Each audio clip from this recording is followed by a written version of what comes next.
Hi, g'day there. I'm with Paige, and Paige is an emotional alchemist. So I'd never actually heard of that term before I spoke to Paige. And so I want you to tell me, what the hell is an emotional alchemist? What do you do? What does that mean? Cool. Many things. Well, I can explain it in probably the simplest term in what emotional alchemy is. So, alchemy itself, for anyone who has no idea what the word alchemy means, but it is kind of a bit of a gimmicky word at the moment. It's kind of thrown out there quite a lot. It's like alchemize your life, be the alchemist of your life. And really, what that means is turning lead into gold. That is the process of what the ancient alchemists would do.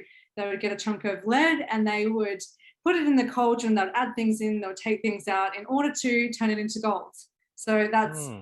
the process they would go through. So in terms of that symbology of what emotional alchemy really means is that you're going into the lead of your consciousness. And what the lead of your consciousness is your unconscious, Wow.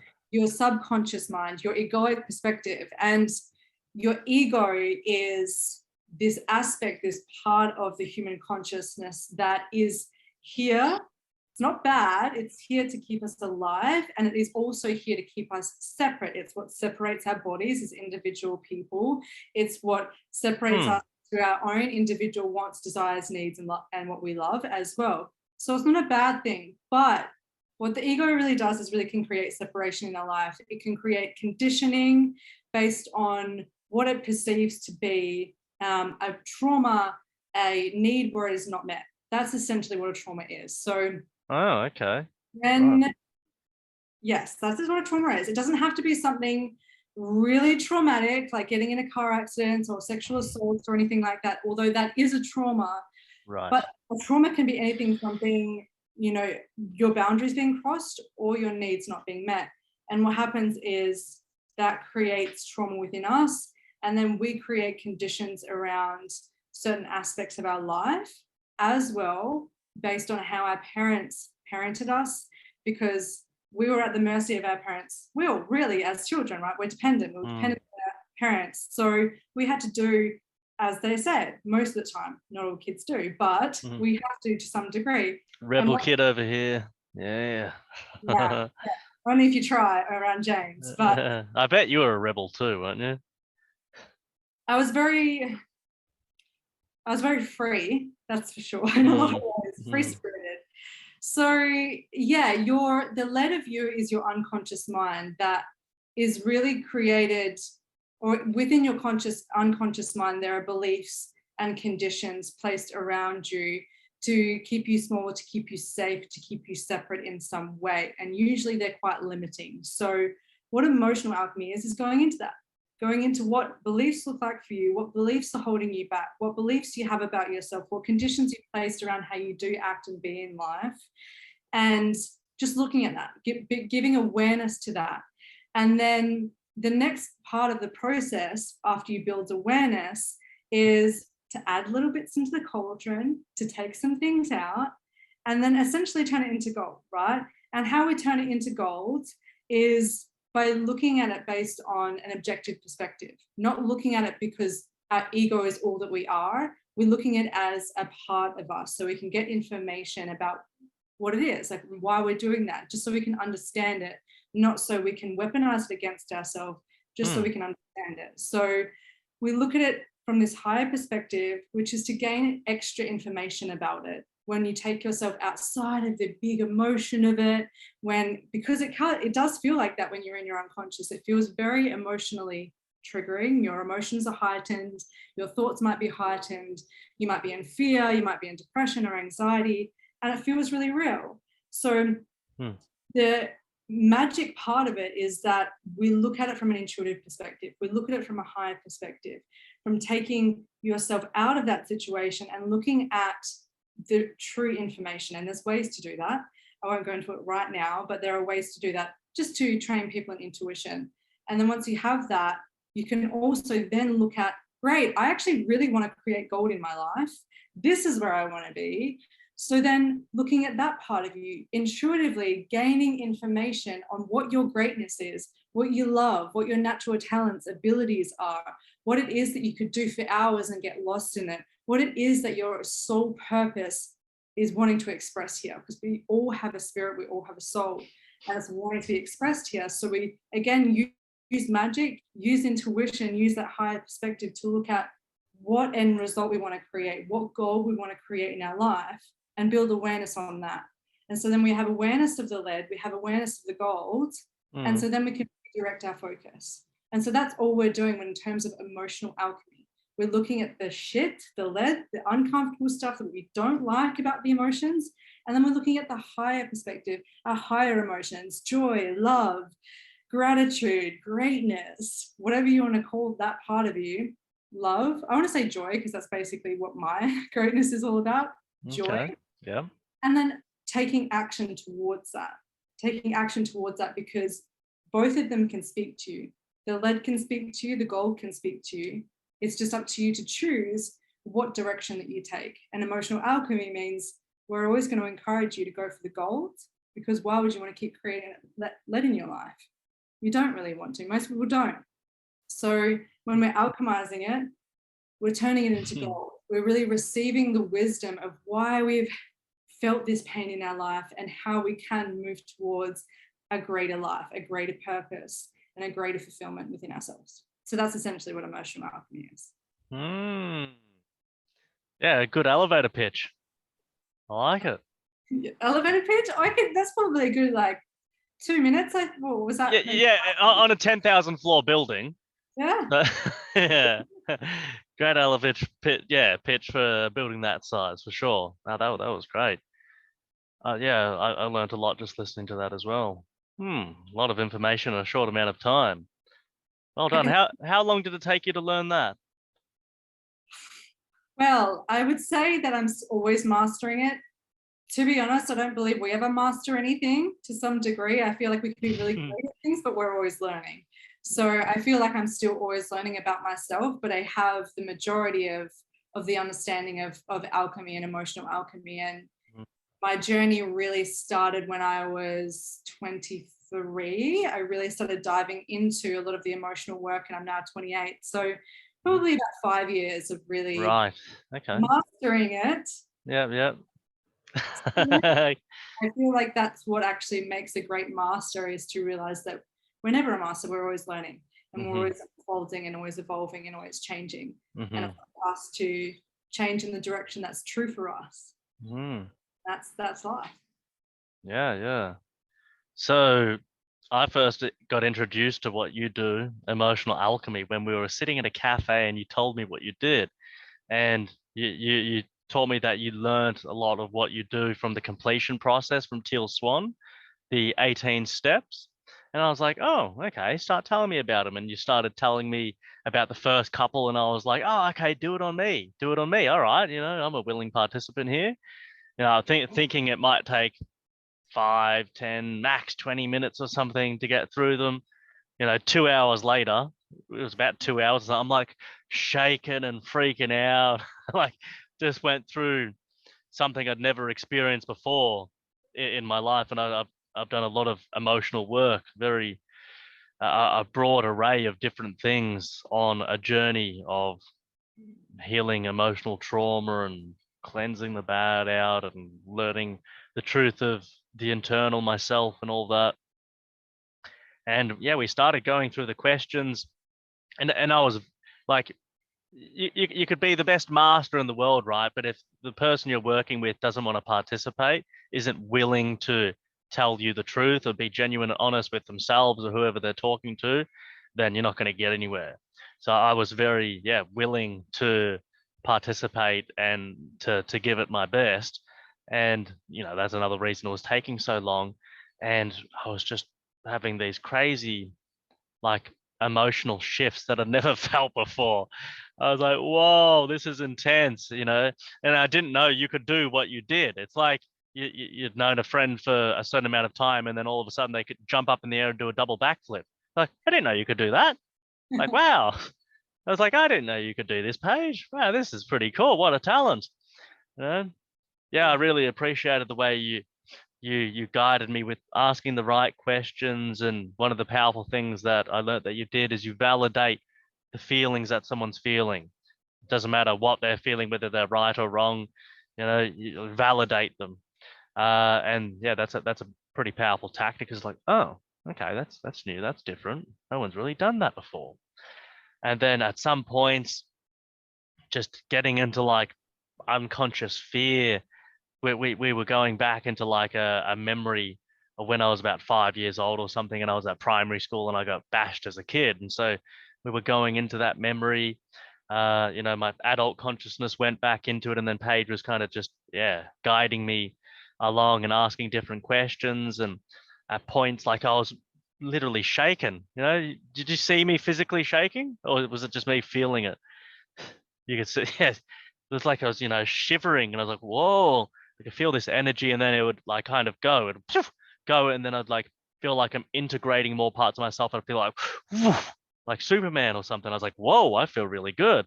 And then I was kind of like, whoa, like this is different. This is weird. And then I'd kind of reject it a bit, and then it would go back to the fear, and I'd start shaking again, and then would keep going along a bit more. Then it integrated and it'd come back. I'm like, oh, okay, no, I like this. I want to keep that. Then kind of bounce again.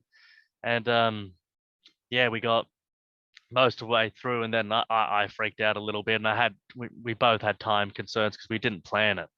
We didn't plan to do a session like that. It was just a spur of the moment thing, an unprofessional thing. I just, asked about, and then it just kept on going. But yeah, that was quite fantastic. Then afterwards, I got Teal Swan's book, and I did a bit more work by myself. But it's always preferable if you've got someone else there who can guide you through it. So yeah, that was my experience working with you, Paige. It was pretty phenomenal. Well, yeah, I think you touched on like some really important points as well of, validating the feelings. And there's a reason for that, because a lot of pain in life, most pain, actually, probably 100% of pain in life comes from the resistance to life or to something in general. So our traumas are created by actually having a need that's not being met. And because it hasn't been met, we believe that we can't have that thing. So that's painful. So then we create resistance to having that thing. So we create a separation. So the pain actually comes in the resisting of the emotion or the feeling or the memory. And so that's why it's actually really important to validate it, because then you're not in resistance to it. You're allowing it. The opposite to resisting is allowing your life. And that's where real joy and peace and love can be created, when you allow your life to actually create in the direction of what you love. The pain comes from the resistance either to what you love or to what you fear. But that's it, where the pain comes from, is in the resistance to it. So why would someone resist what they love?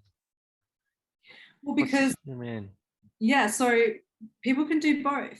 People can resist what they love because they might have some story, some condition, some sort of a limiting belief about why they can't have that thing. Because if you imagine as a kid, right, most children, they don't have these limitations. They're not born with limitations. They're born with, this is what I want. They don't understand why they can't have this thing. They want, all they know and feel is that they want it and they would love it. And then if some parent intervened in some way and said, no, you can't have that, or no, you're not allowed that, or no, you shouldn't have that, you shouldn't be doing that, then put that bong down. You're only 5. No, I want it. Exactly. And sometimes, right, it's hard to avoid that because parents do want to keep you safe. So in this life, it is very, very challenging to not grow up with some sort of trauma.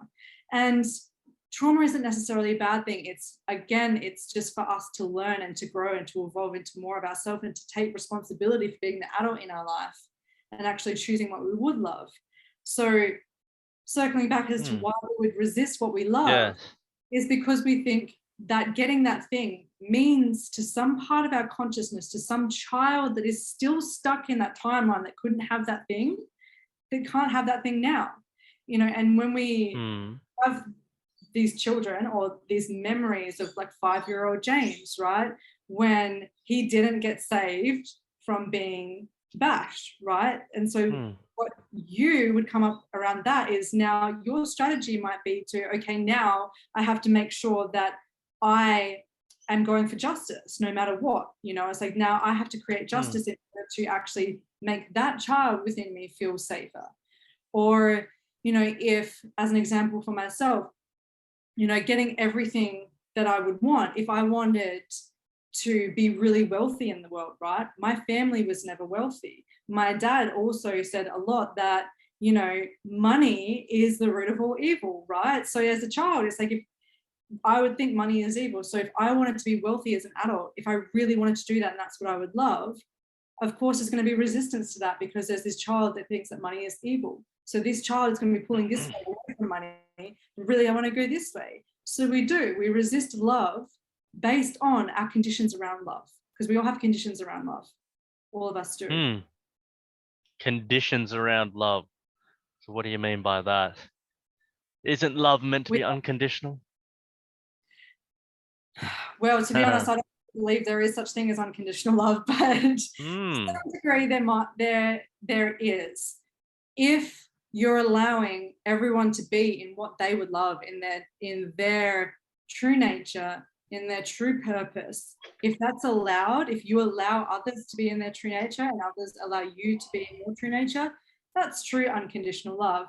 But still, there's always going to be some conditions, because we still have an ego. We have a separate body. We're individual. We have these boundaries of our skin. We have a skin suit. That's our boundaries of our own individual bodies. So when we love someone and we want to be in a partnership or a relationship with someone, there's going to be boundaries for us. And again, that's still a condition, right? It's a condition that person, it's not a condition, it's a request that you're making to the other person. And with their free will, they can say yes or no based on that request. And it doesn't matter how they respond, really. If they respond with a no, unconditional love is like, okay, no worries, I accept that. But my request is not being met. So that means that I don't want to connect with you in this way, and that's okay. You know, and that for me is total acceptance of the other person's wishes and the other person's needs. And if you can meet that, then and if you can't, that's also okay. We're going for what's true. So we place conditions around love only because we think that there are some sort of limitations for us receiving love, perhaps if we get what we want. You know, again, it comes back to childhood. So if you have a child who really, really needed attention and didn't get that attention in some way, so that child might become hyper independent. You know, it might become, okay, I can do everything that I can on my own. I don't actually need love, right? But of course, they're gonna want love.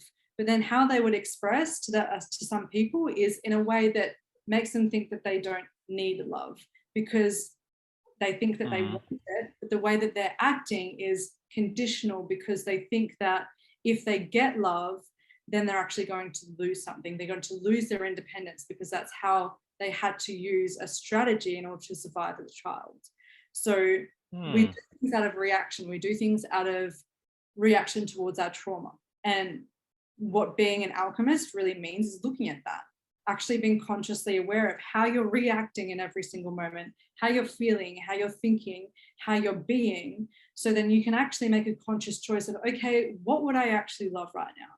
What would my true heart love right now? And how would that part of me express and be and act, rather than continuously acting from the wounded child?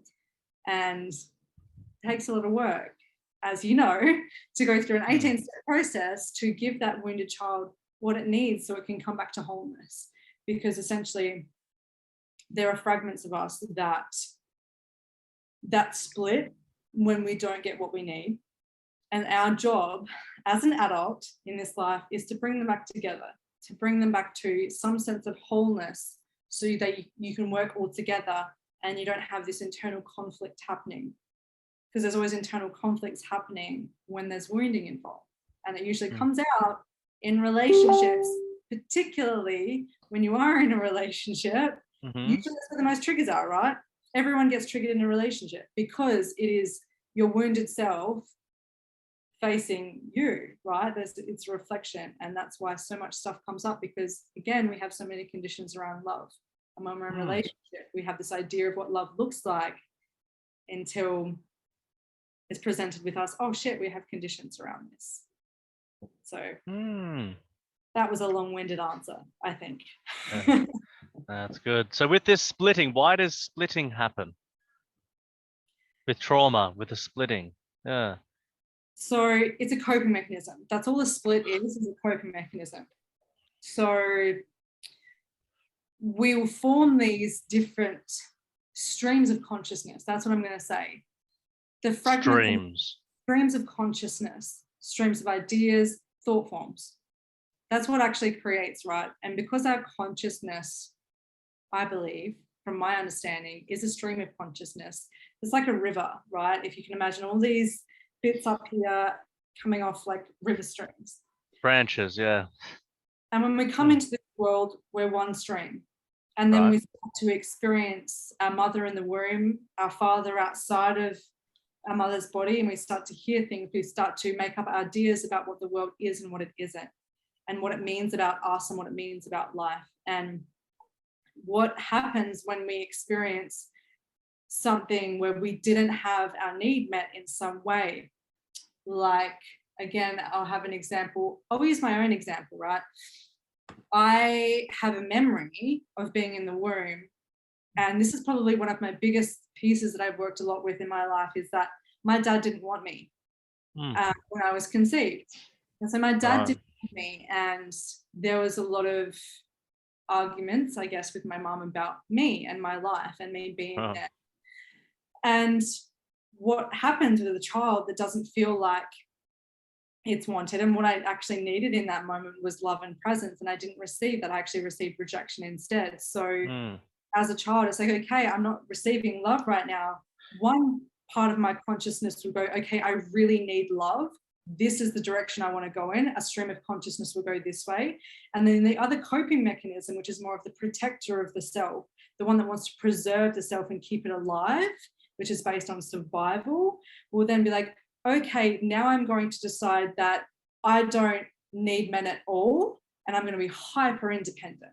I'm going to make sure that I'm going to just do everything I can to be a good person, to achieve, to do everything I need to for myself, and I don't fucking need love. I don't care about it.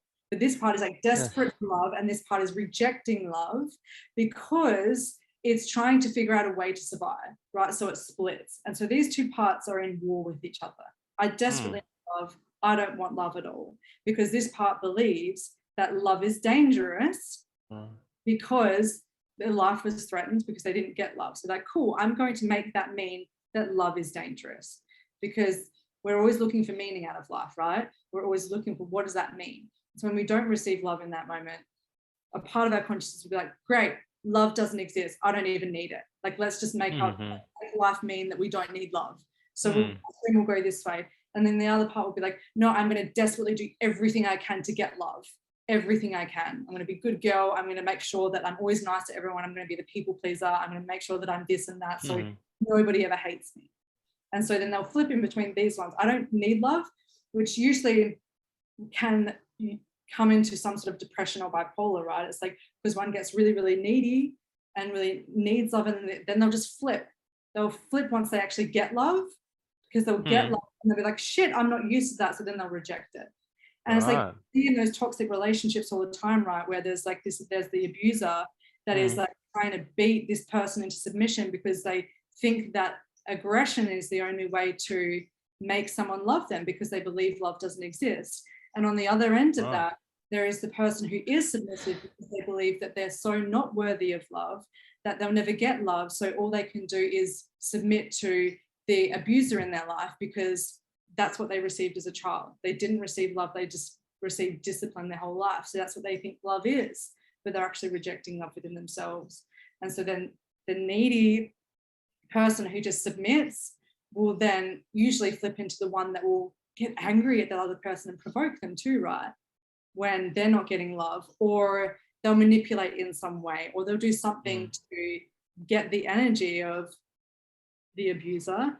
And then the abuser will abuse that person and then feel really guilty, or they'll be like, shit, I'm so sorry, and they'll get really emotional and be really needy, and then this person will comfort them, right? And that's how you see these toxic relationships all the time, is because it's just polar opposites of what people believe that love is, based on what they saw is as their parents expressing, or what they saw as what they thought love was, what they thought life meant. And because we're always just meaning. So they think that that's what love means on both ends, usually. And then they get together and it's just absolutely toxic and explosive all the time, because they're both going for something that, or going for love in some way, but based on their wounding, based on their trauma, which is not actually true love. So what is true love then to you? True love is actually really the same as coming together, connection, integration, and wholeness. So what true love is actually completion, right? It's like if you have two halves and they come together, that's love. And it doesn't mean that you have to be in a relationship. It doesn't mean that you have to be in like a committed relationship. It doesn't mean that, you know, you have to even like that person. But what love is actually having an understanding of that person, and not to understand them, stand under them. That's not what I mean. It's just to see it from their perspective, see where they're coming from, and to be like, yeah, I get it. Yeah, I get you. And how can we come to some sort of an agreement where we're both happy, where we both feel met, where we're both coming together in wholeness and in presence with each other, so we both feel served, so we both feel met. And it doesn't mean that you agree on every single thing that, or every single topic that you talk about. It's just finding common ground and finding integration and a coming together of two parts. That's what true love is. So, okay, what about true love? Because that was kind of more the relationship. What about just without a relationship, true love to self? How do you define that? Yeah, so it's about what true love is noticing and being aware of how you act, how you respond, and how you be, and looking at it from, okay, how can I understand myself and actually find acceptance for myself? That's really what it is. It's actually acceptance of however I'm acting. And again, it doesn't mean that if I'm acting like an asshole to you right now, I'm like, fuck you, James, you're a piece of shit right now, right? Yeah, I'm keep telling me that. I love it. Would be a perfect toxic relationship, wouldn't it? Yeah, bring the toxicity. My wounded child needs it. Well, so yeah, right. So if I'm sitting here and like, fuck you, James, like you're a piece of shit, I hate you, right? Or I'm even thinking those thoughts, I'm not even saying that out loud. If I'm having these thoughts about you, or even having these thoughts about myself, I'm going to keep it focused on myself just for the question you asked, right? Mm-hmm. If I'm having thoughts about myself, I'm like, oh, I'm so unfeminine, like I'm so masculine, like I don't like my body, I feel really insecure about my body. Like being feminine means to have big boobs and to have like a really fit body and to, you know, have more makeup on, X, Y, and Z. It's like, that's what I think beauty is, or that's what I think it means to look good. What true love means in that moment is, okay, I see that. I see how these thoughts are creating these emotions. I'm like, yeah, I'm having these thoughts. And what that's creating is sadness, that I'm rejecting myself to some degree, right? I'm having these thoughts about myself, having these feelings about myself. And love and acceptance means, oh yeah, okay, I can see that that's a part of me. And that's a part of me that is expressing. And also, what does my heart actually think about that? What's actually true in terms of my wholeness?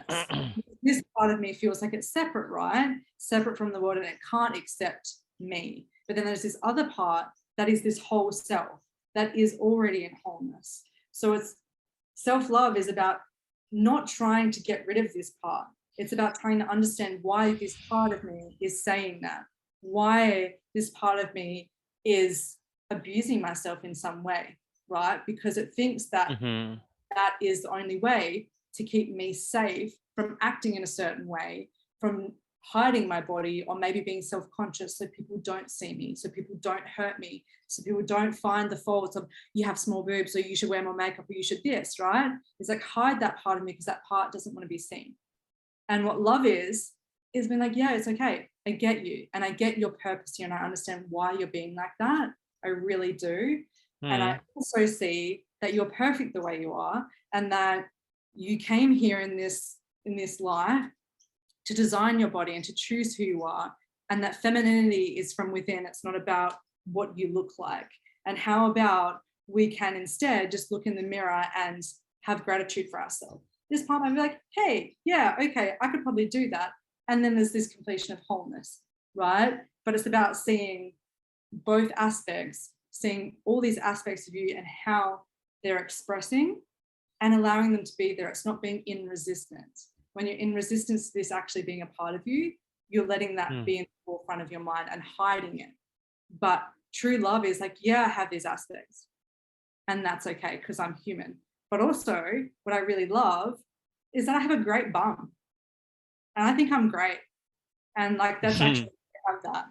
And that's what love is. It's just the full acceptance of self, full acceptance that we have these parts of us that are shitty, that are uncomfortable, that are in pain, that are in fear, that are hurt, that are separate. And also seeing that we have our greatness, that we have our love, that we have our full expressed self, that we have our intelligence, that we have innate connection to everything. And then actually accepting both of them. And when we accept both, that's when we actually reconnect with God within ourselves. Because God external to us, it doesn't have an issue with the evil that's happening in the world. It just is happening. And it also doesn't have an issue with the great things that are happening in the world. It just is. And that's what love is, when it's this full acceptance of, it just is. I just am. And I am love. Even though I can see both that are in fear and love, fear and greatness. And just fully being like, yeah, that's what it is. And that's okay. And being fully centered in, that's okay to be like that. That's true love. That's integration. So could another way to say it is, true love is accepting all aspects. Like that would be the goal for true love of self, is to accept all aspects of self and to not be in resistance to self at all. Like have no resistance, no rejection of any parts, to be fully integrated from all the trauma and things that happened in the past, and to, not make any new traumas moving forwards. Well, that's it. Would you even make new traumas if you are in full acceptance of all aspects? Yeah, I don't know. But yeah, that's interesting. Yeah. Yeah. It's I am, right? It's like you hear the Buddhists and gurus talking about, you are the I am, it's like, you are the God. It's like, yeah, you are. It's like, I am. And we get to choose as well. We have free will. We get to choose how we be, how we act, how we express. And so the most loving thing for us to do is act based on what we would love, but not reject or deny or disown aspects of ourselves. Because when we do that, we're just in separation. And that's the point. What's the point in that? We're here to connect. That's what love is, connection to all time and space. I was actually writing out something before. I'm writing out a memorandum, like my own kind of constitution, my own Magna Carta thing.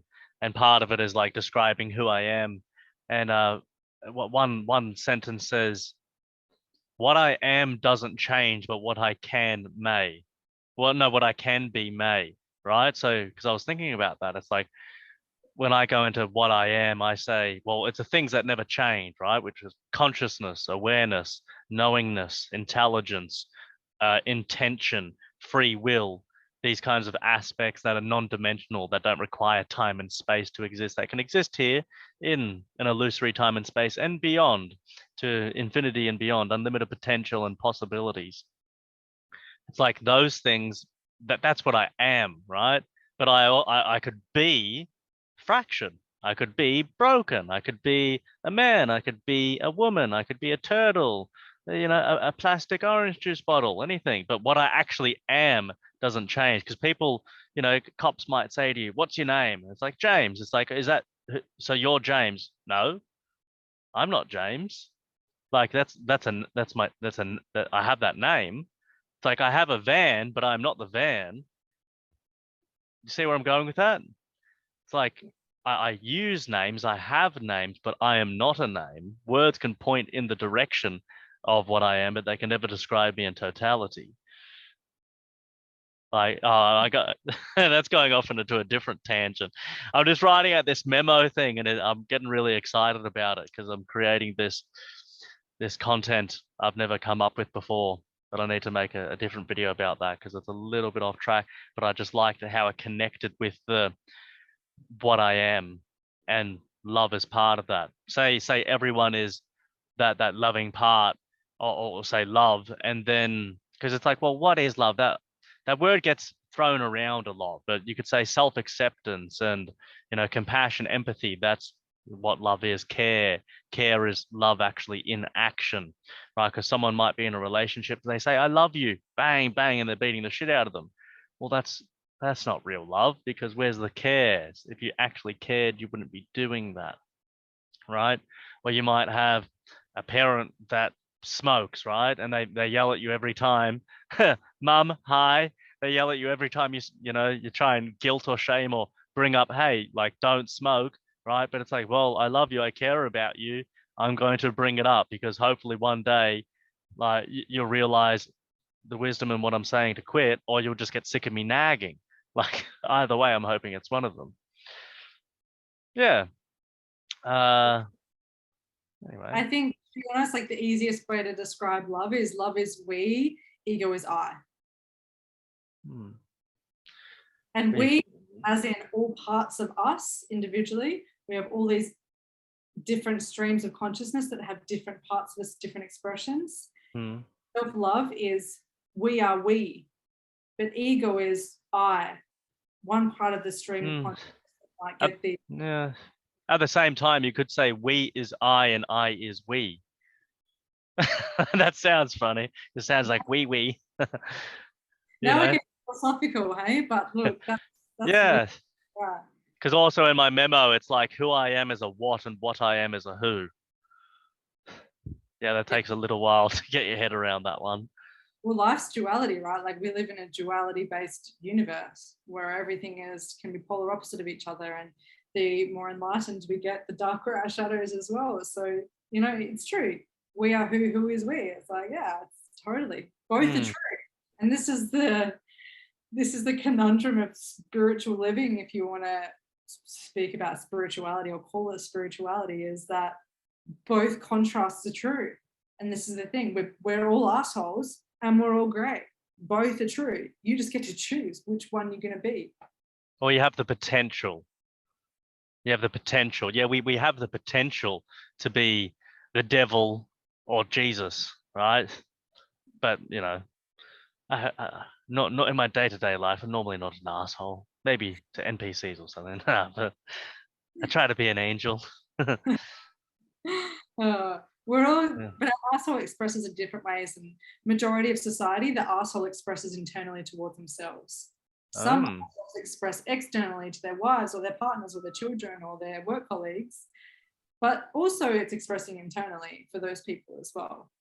And sometimes the asshole can come out very unconsciously and in manipulative ways as well. So we all act like assholes in some way, and we all act great in a lot of ways as well. We have a lot of greatness that filters through. So we have both. They just express differently in every person. Fascinating. I'm just going to check my list of questions. All right. So yeah, what's some of the most common traumas that you see with your clients? The most common traumas. Yeah. What's the thing that you just keep seeing over and over again? Pretty much, if I could boil it down to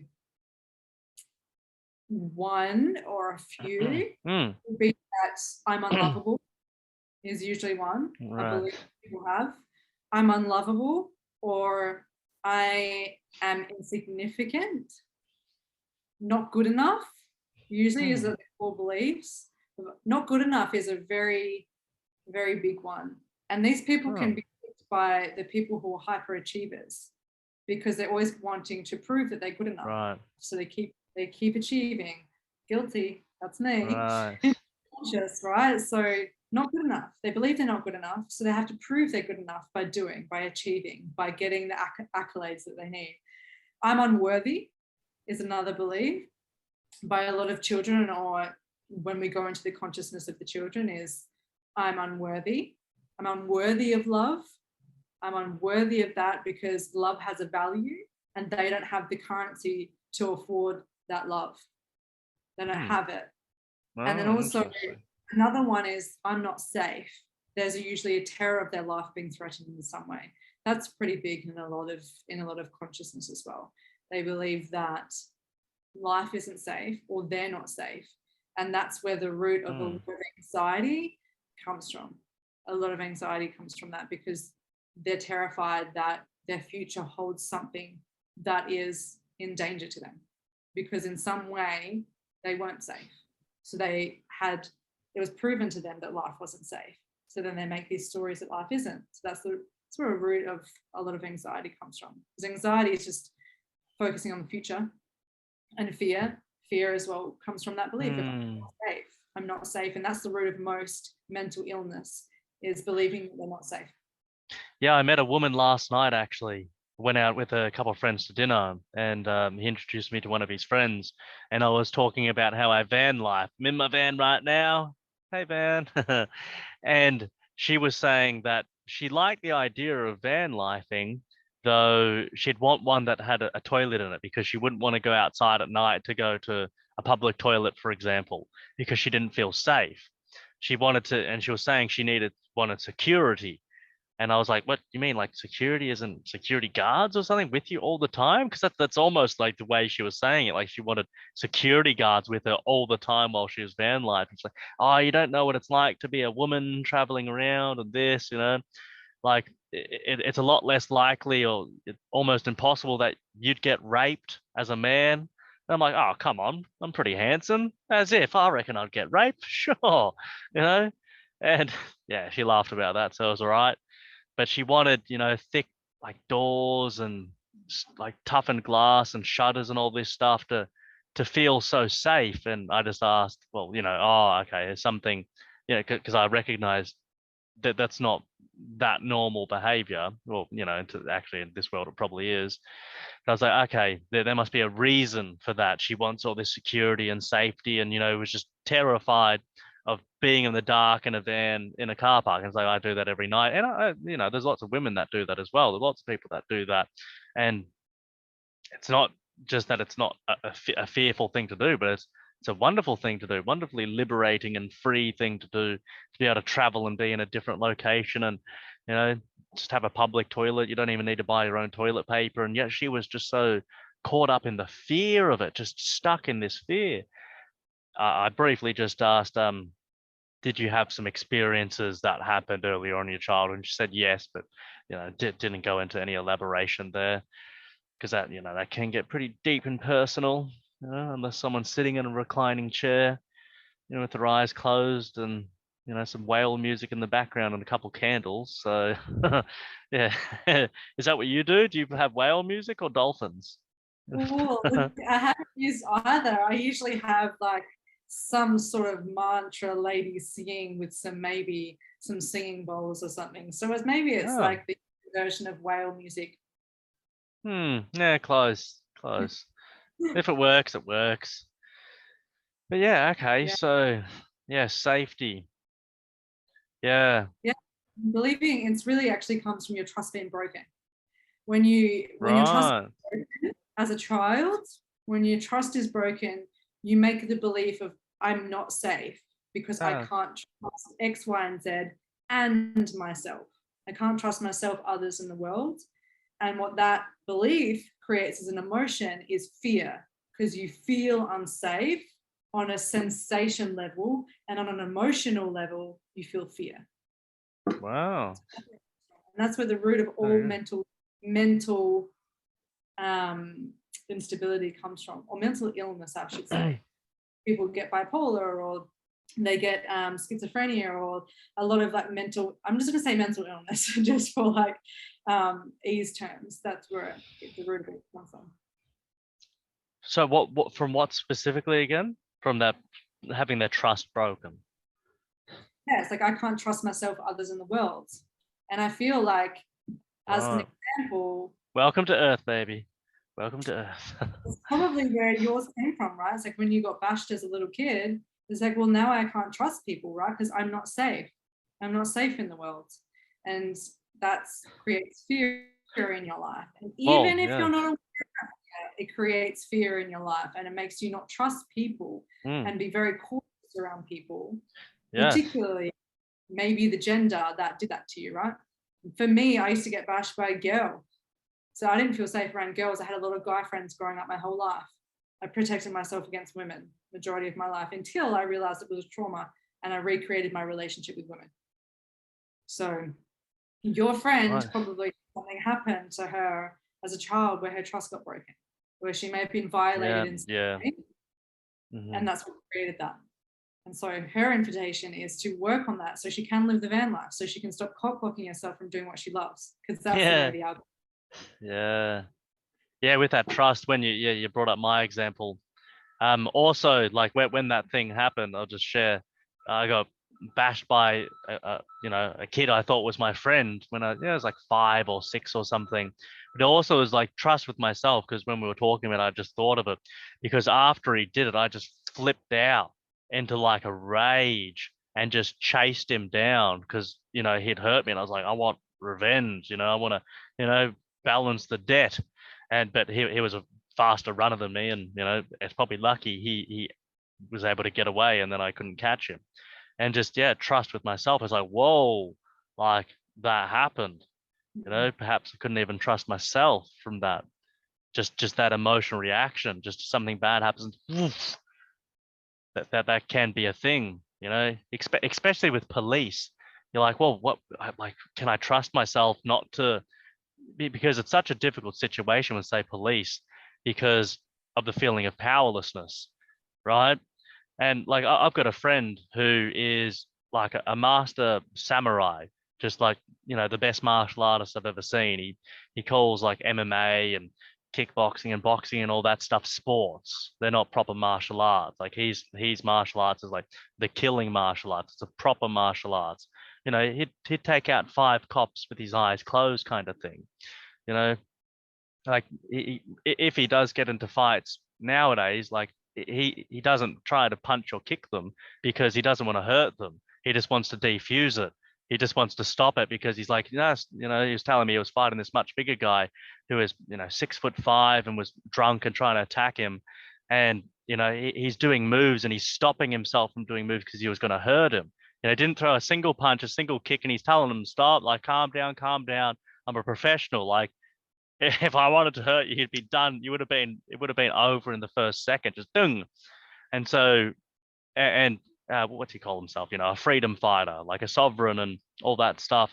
And when he gets into trouble with the police, just this overwhelming, terrible feeling of powerlessness, because they're always doing the wrong thing. They're abusing people and violating people's rights and taking away consent and breaking all the natural law and law of morality, practically with every engagement with people and with myself and my friend.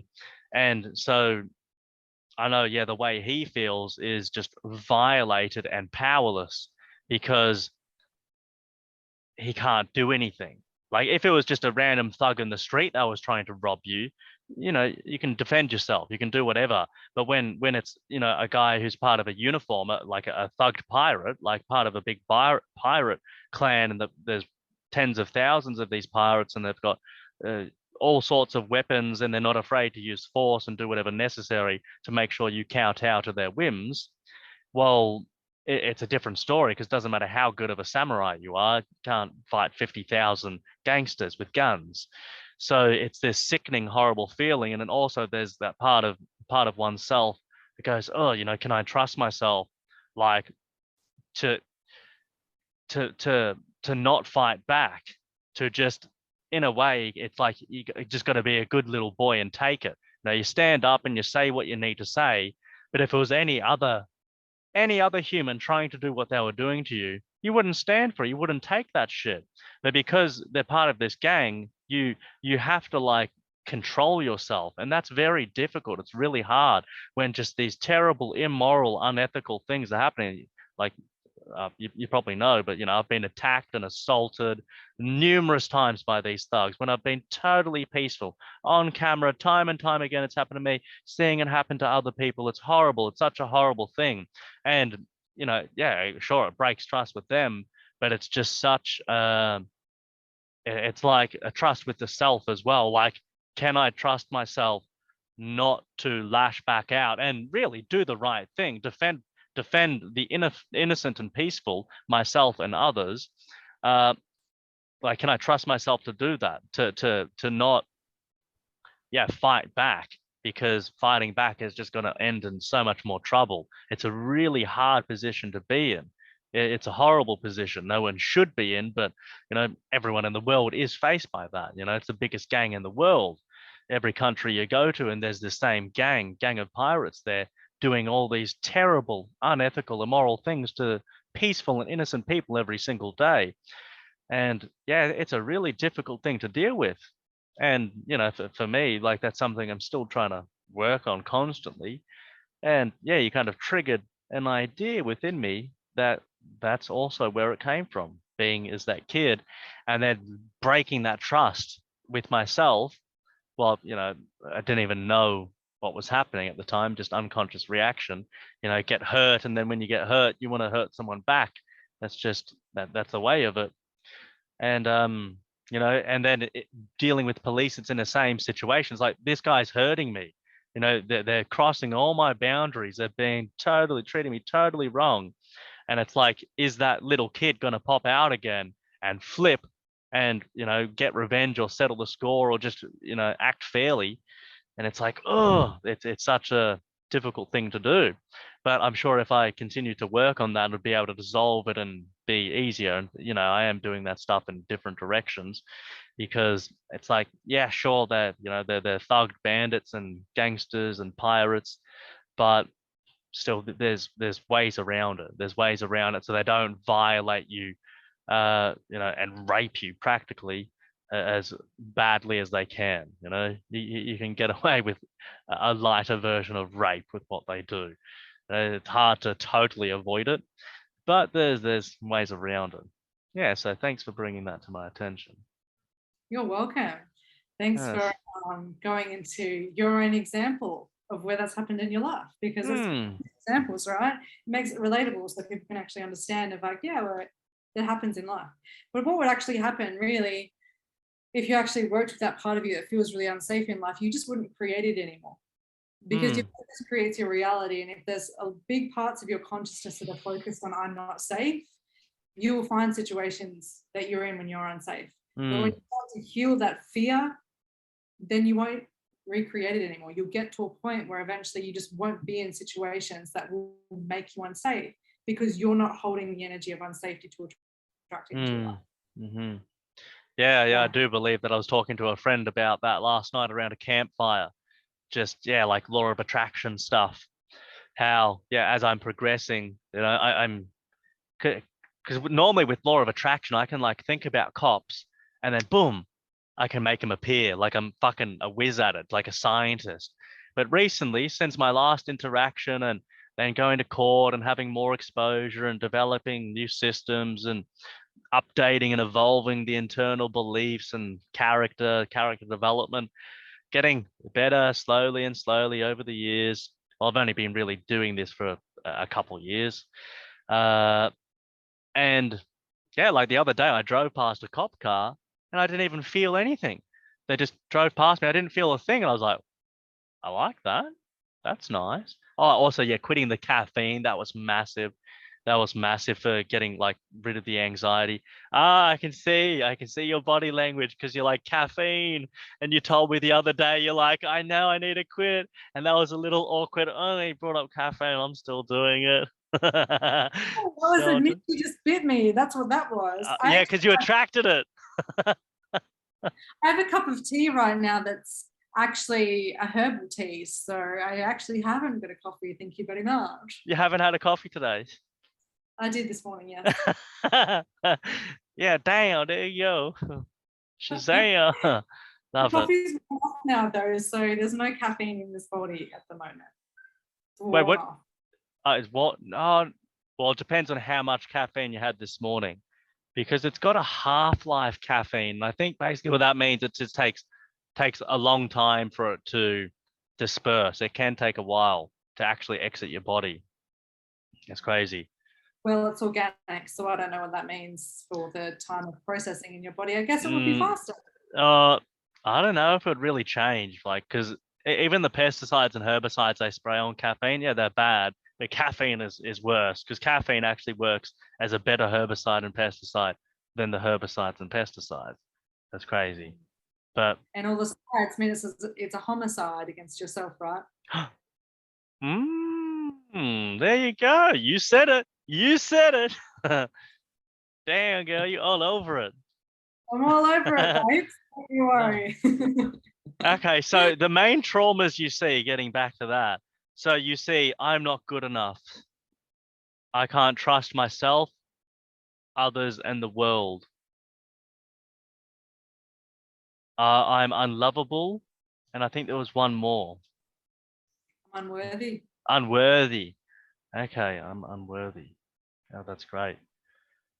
Yeah, I'm sure we could go and expand on all of those, but I've got a few more questions I want to get to.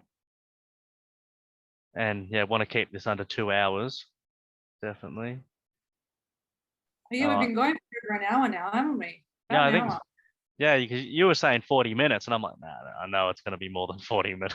I'm like, nah, I know. Like we've only, My I've boundary is 6 o'clock so I can eat dinner. That's my boundary. yeah, well, I'm actually meeting up with a friend for dinner at bloody 7 o'clock this time. Ooh, so that's 6 o'clock my time, isn't it? Wait, no, 8 o'clock time. No, okay, yeah. So it's 6:20. So yeah, we can only go for a little bit longer anyway. Okay, I'll cut this little part out. That's okay. That's all right. I trust your editing skills. You're a famous YouTuber now. So Oh yeah, very famous. Sometimes I get 200 views on a video. So relationships. I want to know more about relationships and trauma around relationships and people. Like say some people go through a breakup and they're devastated, and then some people go through a breakup and they're totally fine. Like what kind of trauma around relationships and attachment and love and connection, specifically in intimate relationships, boyfriend, girlfriend, husband, wife stuff, do you see? And what have you worked with? interesting. There's going to be so many. Oh, I know it's pretty big. It's a pretty big question because each person as an individual has a lot going on in their consciousness. And then the other person also has a lot going on in their consciousness. But usually I would say the overarching trauma or themes that I see in heterosexual relationships, I'm just going to use it as like man and a woman just because that's the most common. With men, they usually would disconnect from love.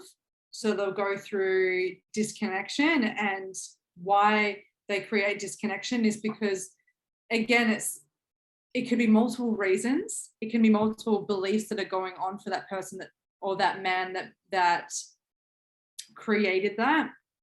But some reasons as to why they could create that disconnection is maybe their mothers said you shouldn't be feeling like that, or you shouldn't be feeling emotional, or you shouldn't be feeling sad right now.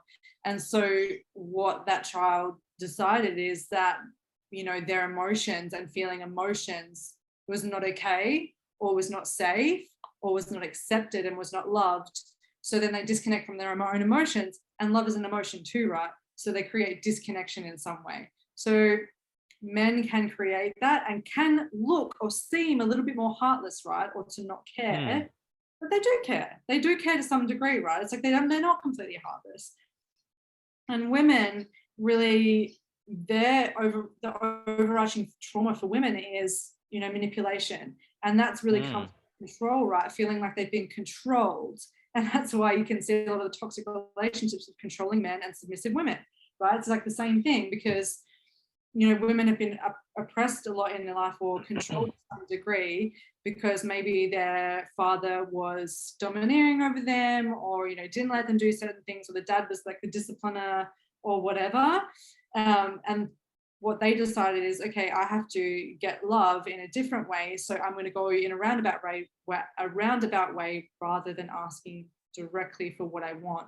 So women want men to guess about what they want. It's like, I'm just going to send subtle cues about what it is that I want, and he should work it out, because if he loved me, he'd figure it out. So they manipulate in order to get what they want. And then the man obviously is like, I need direct communication, and she's being like that. She's been a bitch, so I'm going to disconnect now. And that's what creates conflict in relationships too, right? Is majority usually from women being more manipulative and men being more disconnected.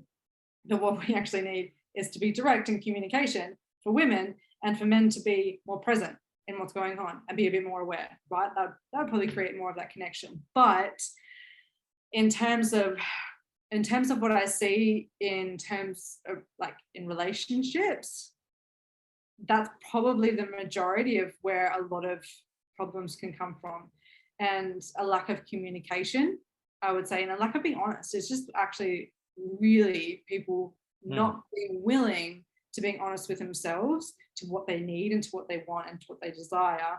And that's what really creates problems in relationships. But it's extremely hard to kind of say exactly what goes on in each person, in their consciousness. But I think in terms of your question, when one doesn't care, they do care. They just pretend like they don't care in order to feel safe in some way, or to protect their heart from feeling the emotions, right? The men don't feel the emotions because they want to protect their heart, because mum said or dad said that they're not allowed to be emotional. And for women, they get more angry and upset, and they feel powerless because they can't manipulate that person into loving them anymore. So then they get more emotional about it, because emotions are expressed in women. They can't manipulate them anymore because they're not choosing me. Well, they still can try. They just do it more in more of an aggressive manipulation way now, right? Or maybe it's like, I'm going to kill myself if you don't stay with me. It's the sense of manipulation as well too, right? So some women can be extreme in that sense, and men can disconnect in the extremities. So that's usually the overarching thing. But individually, there can be heaps of other stuff going on. Yeah. Oh, I had another question. I forgot. But I'll just add this. With manipulation, it could even be with positive things. Totally. Yeah. I mean, it's definitely a better kind of manipulation. But yeah, the woman doing all these positive things to get attention, perhaps. Or yeah, not having her needs met. But communication. So it's just about like having clear communication. Well, how do you suggest that a man and woman who just even at the intimate stages, how can they communicate clearly about what they both want, or boyfriend, girlfriend, or husband and wife? Like, what's a strategy? What do you personally use? What do you suggest for how they can clearly communicate? Because sometimes it can be like hard to just communicate what you want and what you don't like, what you like. So yeah, tips and ideas. Yeah, cool. So I use a good structure, like a very simple structure. If people are like, I have no idea how to communicate properly, I'm like, cool, I'll give you this simple structure. The first step is to acknowledge how you feel. And usually I would say, if you're going to communicate, or set up a safe space where you're like, hey, I really need to communicate to you about X something. Can you just hold space? Can you be present until I'm finished? To just let me finish to get to the end of my sentence. Usually I'll be like, hey, can you just listen? And that's how I would start. Same for the man. Hey, can you just listen to me and be present for a second as I communicate something? So that person's not interrupting, because interrupting just means that you're proving to that person that what they're saying is not valid, because they're not being heard, right? So it's always important to hear each other, for starters, to be present and to listen, and then receive the information and do what you will with that. But that's setting up the space. Hey, I need to communicate. And then the first step after that is, I feel sad. The emotion. I feel an emotion, and keeping it as an emotion. I feel sad, or I feel angry, or I feel confused, or I feel scared right now. So I feel, and then I need. What I actually need for that fear right now is perhaps you to just be present with me as I speak about it. I'm making it up. I know everyone's going to have something different, right? I feel, I need, what that would provide me with. Okay, I feel scared. I need you to just be present with me for a moment, what that would provide me with is feeling like I'm being listened to, and it would create safety within my body. And then the next step is the truth is. The truth is I'm feeling all of these things because perhaps, stuff's coming up for me dysfunctionally, or stuff is coming up and I'm remembering that, in my past relationship, my partner cheated on me. So I'm feeling scared, unsafe.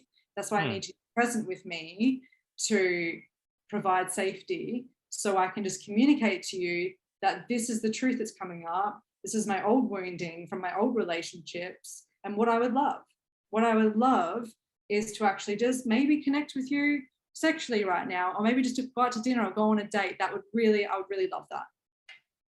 And those are like the steps that I would take to communicate healthily, because one, you're identifying with the emotion you're feeling. Two, you're going for the need of what that emotion is needing, so that trauma or that emotion that's coming up from the trauma is feeling like it's getting what it needs to some degree. And then what that would provide that emotion with. So the other person can be clear. It's like, okay, I see that if I do these things, that's what they'll get. Great, clear communication. The truth is, based on all these things, what is the overarching thing? What's actually the truth? My old wound is coming up around relationships. That's what's happening. And what I would actually love right now is, and love is my greatness. Love is my heart. Love is what's actually true from that higher perspective. What I would love is just to go on a date. And all I needed to do is communicate about that. And now what I would love is actually just to do this thing. That would be the steps that I would go through. I feel I need, that would provide me with, the truth is what I would love. Right. And so that could be used to bring up a negative or a positive. Could be used for any way. Yeah. That's pretty cool. Yeah. I've got to perfect that. I'm going to write it down and go over it. Yeah. Yeah. So have you used that with partners or just people in the past? Yeah, absolutely. Yeah. And any that you can share? Yeah, I guess I've used it definitely in relationships. In the probably not the most recent relationship, the relationship before that. And he was very masculine controlling in a lot of ways. So in order for me to step outside of that manipulation of, getting what I need because I feel like I was being controlled, I use that, right? It's like, I feel, scared right now.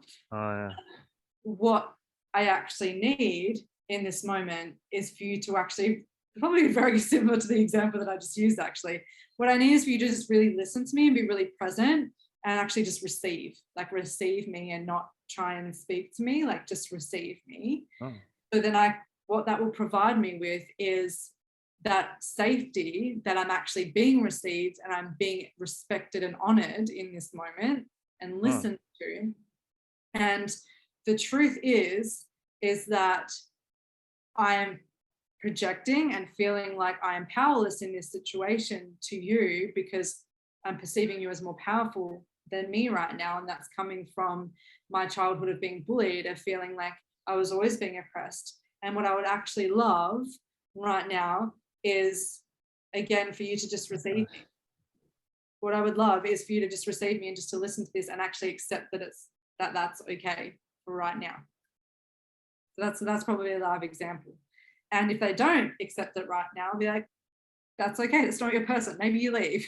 But sometimes they might not accept that, and that's okay. If you are communicating clearly about what you would love, or if you're wanting to connect more intimately, or you're just wanting them to hug you or to hold you and they don't want to do that, then there can be other ways that you can ask someone else for that need being met as well. But they're not respecting that, then are you really wanting to stay there if they're not going to give you what you love? It's a good test of real love and connection. So have you ever had anyone use this with you? Like the man's brought this up, or used, I don't know if he's used that technique, or or have they? I don't know. Yeah.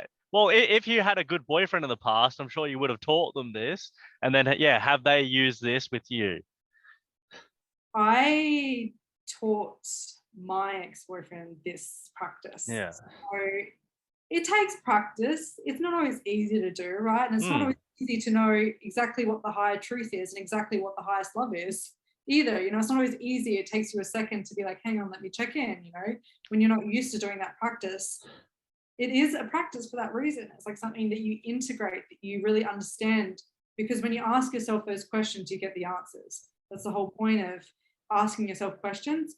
Your subconscious has to work it out, and it does. So when you ask those questions, you will get the answer, whether it be in a day, a week, or a month. You will eventually get there. But yeah, he has used it with me, and the thing is like I've very well practiced in that, so I'm going to receive it too. Right? I'm like, yeah, cool. Yeah.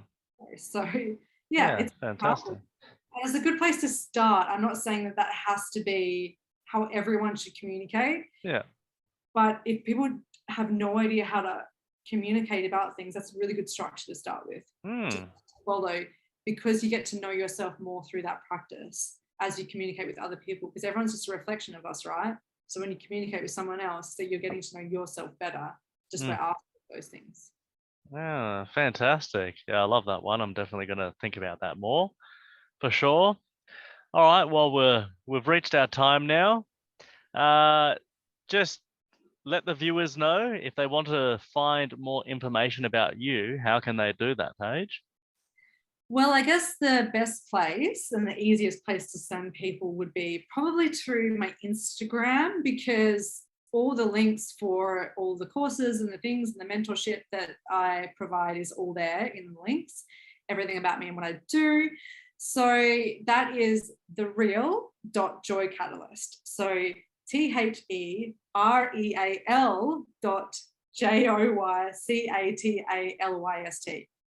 I did good. I spelled that. That was great. That was hard to spell. Damn, girl. You're good at emotional alchemy and you're good at English. What you. more could a man want? I'll write it down in the description anyway. Yep. Yeah. And I think that would be the best place to connect with me, to message me.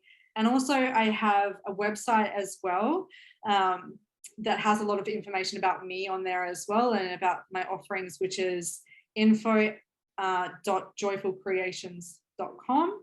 So that is also a place to go. I can send you the links for these as well. Yeah, beautiful. Said any of it wrong, I will send it to you as well. So it's in the description. Yeah, fantastic. I've loved this conversation today. I'm definitely going to listen to it again. And I'd love to have another conversation in the future. Definitely. I love it. Or should I be like, I feel like I really enjoyed today. I need to do this again. I'm putting this into practice. What was the third one again? That would provide me with? That would provide me with more useful information. It would provide you with a platform to reach more people and provide the viewers with kick-ass content. So it's a mutual win-win all around. And the truth is, had a great time and love to speak to you again soon. Yeah. Yes, look at you go. Yeah, man. All over it. Fantastic. All right. Much love, Paige. Talk to you soon. Bye. Okay. Bye-bye.